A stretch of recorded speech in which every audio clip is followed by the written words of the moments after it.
Hello students, let's start our today's class.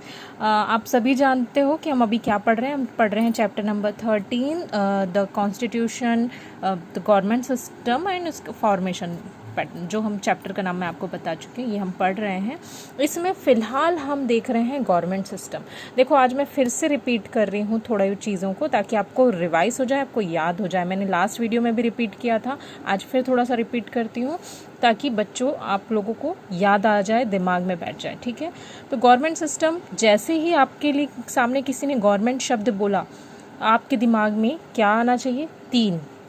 ये तीन चीज़ें आपके दिमाग में आ जानी चाहिए। कौन सी? लेजिस्लेचर, एग्जीक्यूटिव और जुडिशरी। ये तीनों को मिला के क्या बनता है? Government system. लेजिस्लेचर जो कानून बनाते हैं, लॉ बनाते हैं, जो इसको इम्प्लीमेंट करते हैं, और अगर इसमें कोई प्रॉब्लम आती है तो उसके लिए न्याय या जस्टिस का काम करते हैं जुडिशरी। ठीक है, तो ये हमारे कॉन्स्टिट्यूशन ने ये तीन पार्ट्स हमको बना के दिए हैं गवर्नमेंट सिस्टम के। ठीक है, अब मैंने आपको बताया लेजिस्लेचर, जिसको हम पार्लियामेंट कहते हैं, इसके कितने पार्ट्स होते हैं? 3। प्रेसिडेंट, लोकसभा, राज्यसभा। प्रेसिडेंट के बारे में मैंने आपको रोक के रखा था, वो आज मैं बताऊंगी। लोकसभा आपको मैंने बता दिया है, इसको लोअर पार्ट है ये, और ये अपर वाला है। ये छोटा भाई, ये बड़ा भाई, ये भी मैं आपको बता चुकी हूँ। इसमें कितने कितने मेंबर्स होते हैं, कहाँ से क्या आते हैं, ये सब मैं आपको बता चुकी हूँ। ठीक है, अब हम बात कर रहे हैं एग्जीक्यूटिव्स की। एग्जीक्यूटिव्स में मैंने आपको प्राइम मिनिस्टर बता दिया है कि प्राइम मिनिस्टर हमारे देश का असली राजा होता है, इसी के हाथ में सब कुछ होता है। इवन प्रेसिडेंट को भी उतने पावर नहीं होते जितने कि प्राइम मिनिस्टर को होते हैं हमारे देश में। ठीक है, तो प्राइम मिनिस्टर हम पढ़ चुके हैं। आज हम देखेंगे प्रेसिडेंट। प्रेसिडेंट कौन होता है, क्या होता है, कैसे होता है, इसके बारे में हम समझेंगे। उसको क्या क्या पावर है, प्रेसिडेंट के बिना क्या नहीं हो सकता है, ये सब हम देखेंगे। हमारे सबसे पहले हम बात करें तो हमारे देश के प्रेसिडेंट अभी फ़िलहाल में कौन है? श्री रामनाथ कोविंद जी। ठीक है, तो ये हमारे छत्तीसगढ़ आए हुए थे। इन्होंने जैतखंब करके एक स्तंभ है, जो कि एशिया का सबसे बड़ा स्तंभ है, उसका इनॉग्रेशन प्रेसिडेंट के हाथों से हुआ है, रमन सिंह जी की सरकार के टाइम। ठीक है, मे बी आई थिंक 2018 में हुआ है शायद। तो हम छत्तीसगढ़ आके चले गए हैं, वो है ना, देख चुके हैं। अब हम बात करते हैं प्रेसिडेंट के बारे में। सबसे पहले हम बात करते हैं प्रेसिडेंट होता क्या है, कैसे होता है। तो देखो बेटा, प्रेसिडेंट की सबसे पहले बात करते हैं उनकी एज की। ठीक है, कौन व्यक्ति प्रेसिडेंट बन सकता है? तो उसके लिए उनकी मिनिमम एज कितनी होनी चाहिए? जो भी पर्सन बन रहा है उसकी मिनिमम एज होनी चाहिए 35 ईयर्स। ठीक है, प्रेसिडेंट का जो इलेक्शन होता है, इलेक्शन, ठीक है, ये हमने की बात एज की। अब हम बात करते हैं इलेक्शन की। तो जो इलेक्शन होता है वो हमेशा याद रखना, प्राइम मिनिस्टर का इलेक्शन डायरेक्ट होता है, प्रेसिडेंट का इलेक्शन इनडायरेक्ट होता है। इनडायरेक्ट कैसे? हम कभी भी राष्ट्रपति के लिए चुनाव में वोट नहीं डालते। आपसे कभी ये सुना है कि हमारे देश का राष्ट्रपति चुनना है, आप भी वोट डालिए? नहीं।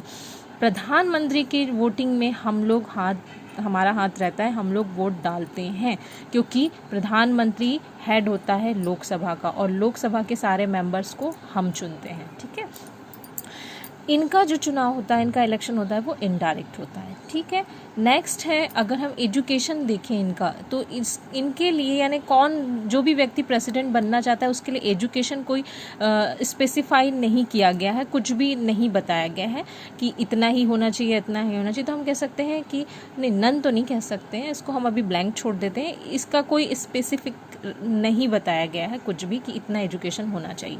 लेकिन एक मैंडेटरी है, अगर प्रेसिडेंट कोई किसी व्यक्ति को बनना है प्रेसिडेंट, तो उसके लिए एक मैंडेटरी है क्या? कि वो लोकसभा का मेंबर हो, लोकसभा का मेंबर होना चाहिए। अगर प्रेसिडेंट बनना है तो वो लोकसभा का मेंबर होना चाहिए। ठीक है, ये मैंडेटरी है। ठीक है, अब इनको जो ओथ या शपथ जो दिलाता है, ये क्वेश्चन बहुत पूछा जाता है। पता है कि प्रेसिडेंट को, जब वो प्रेसिडेंट, आपने सुना होगा, फिल्मों में भी देखा होगा कि कोई भी चुन के आया तो उसको पहले उससे शपथ दिलाई जाती है कि हम भारत के कानून को मानेंगे। पुलिस वाले हैं, डॉक्टर हैं, जो भी हैं, वो पहले उनको शपथ लेनी होती है। जो भी गवर्नमेंट फील्ड में भी होते हैं, उनको एक शपथ लेनी होती है कि हम हमारे देश की रक्षा के लिए सब कुछ करेंगे। तो राष्ट्रपति को भी शपथ लेनी होती है कि मैं आज से यहाँ राष्ट्रपति पद संभाल रहा हूँ। तो इनको शपथ कौन दिलाता है? तो इनको जो ओथ होती है वो दिलवाते हैं सुप्रीम कोर्ट के जज, सुप्रीम कोर्ट के जज जो हैं वो इनको वो दिलाते हैं, ठीक है, ये याद रखना। अब इनका जो ड्यूरेशन होता है, अगर कोई भी व्यक्ति वो बन रहा है प्रेसिडेंट, तो वो कितने साल के लिए बनता है, वो बनता है 5 ईयर्स के लिए, ठीक।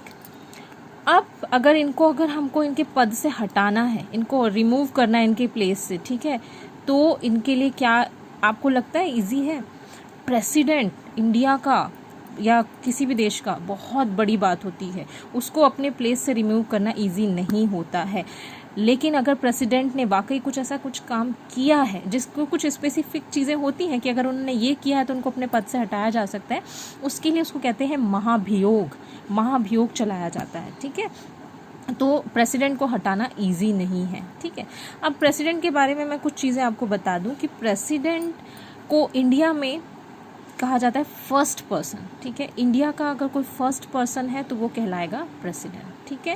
इसके अलावा प्रेसिडेंट जो हमारे तीनों आर्मीज़ है, या दोनों जो तीनों हमारे आप बोल सकते हैं नेवी, एयरफोर्स और ये जो हमारी आर्मी है, इन सब का हेड कौन होता है? प्रेसिडेंट। प्रेसिडेंट को ही पावर होता है कि वो जल थल वायु, मतलब कि आर्मी और नेवी और एयरफोर्स, इन सब का हेड हमेशा कौन होता है? प्रेसिडेंट, ठीक है। ये उनको पावर होती है। इसके अलावा जितने भी कॉन्स्टिट्यूशनल चीज़ें होती हैं उन सब का हेड होता है प्रेसिडेंट, ठीक है। जितनी भी जैसे जो भी हम बोले पार्लियामेंट में जितनी भी चीज़ें बुलानी, जितनी भी मीटिंग्स बुलानी है, उन सारी मीटिंग्स को कंडक्ट कौन करता है? प्रेसिडेंट, ठीक है।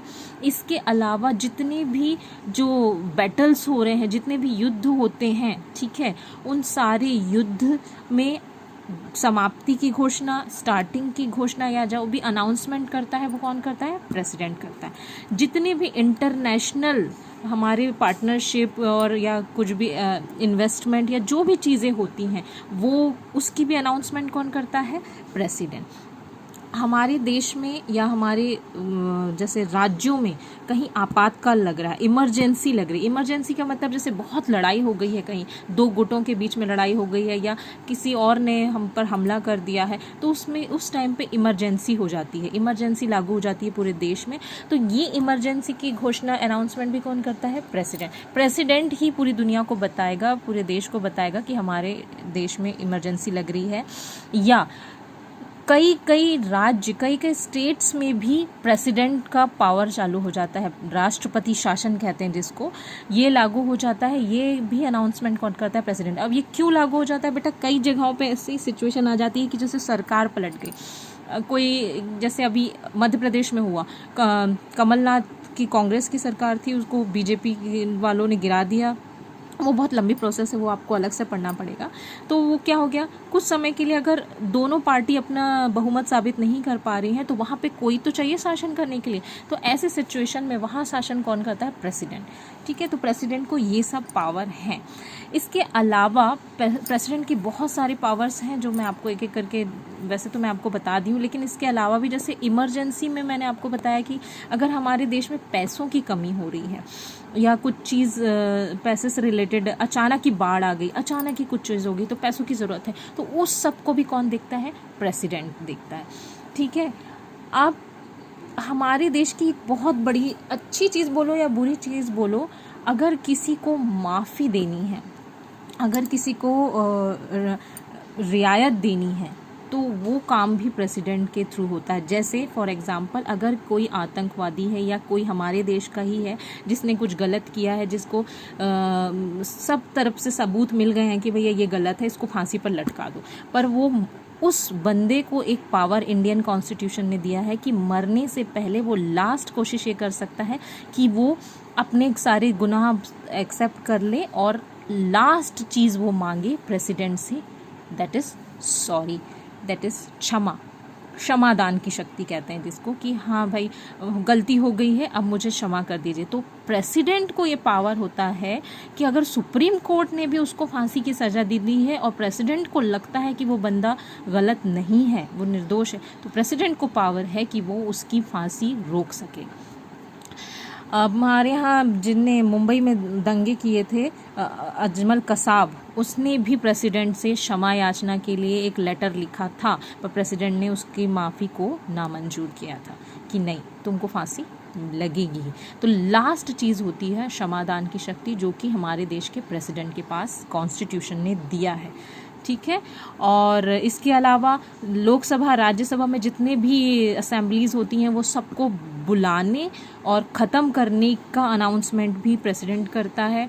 इसके अलावा बहुत सारे ऐसे कानून होते हैं, लॉज होते हैं, जिनको बनाने के बाद इसको पूरे देश में इम्प्लीमेंट करना है या नहीं करना है, इसका पावर भी प्रेसिडेंट के पास होता है। जब तक प्रेसिडेंट साइन नहीं करेगा कोई भी बिल पास नहीं होता, चाहे वो लोकसभा में हो, राज्यसभा में हो। लेकिन ये इतने पावर होने के बाद भी प्रेसिडेंट को ये पावर ज़रूर है कि वो किसी भी बिल को पास करने के लिए अपने पास रख सकता है। लेकिन यहाँ पर कॉन्स्टिट्यूशन ने कमज़ोर कैसे कर दिया प्रेसिडेंट को, कि वो सिर्फ 6 महीने तक ही किसी चीज़ को रोक सकता है कि ये बिल पास होगा या नहीं। अगर 6 महीने हो गए हैं तो उसको उसके बाद निर्णय देना ही पड़ेगा कि हाँ ये बिल पास होगा या नहीं होगा। और उसको ये निर्णय देने में सलाह कौन देता है? प्राइम मिनिस्टर की कैबिनेट मिनिस्ट्रीज। अब आप सोच लो, इन शॉर्ट कौन पावरफुल हो गया? Prime minister. प्रेसिडेंट ने रोक के रखा किसी बिल को, लेकिन उसको 6 महीने से ज़्यादा का हक नहीं है। वो किसी भी चीज़ को 6 महीने तक नहीं रोक सकता, 6 महीने से ज़्यादा नहीं रोक सकता, 1 साल तक नहीं रोक सकता। और उसको अगर फिर भी कोई डिफ़िकल्टी हो रही है अपनी चीज़ में लेने के लिए, तो प्रेसिडेंट को सलाह देने के लिए प्राइम मिनिस्टर बनाता है कैबिनेट मिनिस्ट्री, जो कि प्रेसिडेंट को सारी सलाह देते हैं। और इस कैबिनेट मिनिस्टर का हेड होता है, मिनिस्ट्रीज़ का हेड होता है प्राइम मिनिस्टर। तो इन शॉर्ट प्राइम मिनिस्टर के हाथ में ही सारा पावर है, मैं आपको यही कहूँगी, ठीक है। अब इसके अलावा मैं आपको बता दूं, प्रेसिडेंट को सलाह देने के लिए बहुत सारे हैं, जिसमें एक कुछ खास लोग हैं, जिसमें एक बताती हूँ, अटॉर्नी जनरल है ना, जिनके पास बहुत सारा पावर होता है।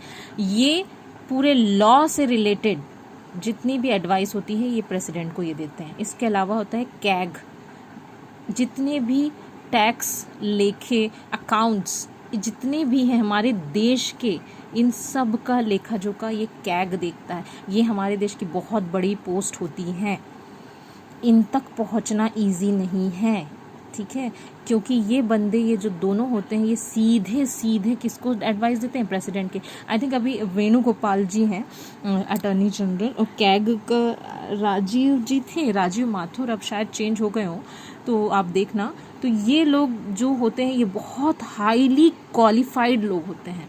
अगर आप लोगों का फ्यूचर इस अच्छा रहा ना बेटा, अगर आप लोगों ने बहुत मेहनत करी और अगर आप इस पोस्ट तक पहुंच गए, तब हम मानेंगे कि वाकई आपने पढ़ाई की है ना, तब माना जाता है कि वाकई पढ़ाई की। क्योंकि अटॉर्नी जनरल और कैग, वो, अब आप सोचो, हमारे देश के प्रेसिडेंट को सलाह, एडवाइस कोई राह चलता हुआ बंदा नहीं दे सकता।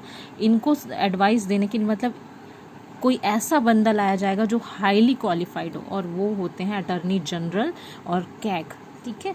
तो ये लोग सलाह देने के लिए बनाए जाते हैं, राष्ट्रपति की सलाह के लिए इनकी नियुक्ति की जाती है।